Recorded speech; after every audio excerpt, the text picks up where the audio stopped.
आजची सकाळ खूपच प्रसन्न वातावरणात सुरू झाली. देवपूजा झाली, बाहेर रिमझिम पाऊस सुरू होता आणि बागेत उमललेली सुंदर गुलाबाची फुलं मन प्रसन्न करून गेले. पण पावसाळ्यात घरामध्ये डास, माशा, झुरळ याचा त्रास वाढतो. त्यामुळे आज मी एक तुम्हाला सोपा घरगुती उपाय करून दाखवणार आहे. शेवटपर्यंत व्हिडिओ नक्की पहा. सर्वप्रथम एक लिंबू घ्या आणि वरचा भाग कापून आतला गर पूर्णपणे काढून टाका. लिंबामध्ये नैसर्गिक सुगंध तेल असतात. त्याचा ताजेतवाना वास आणि काही कीटकांना आवडत नाही.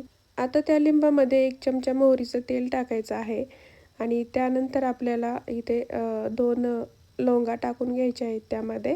तीव्र सुगंध मोहरीच्या तेलासोबत जळल्यावर हवेत पसरतो.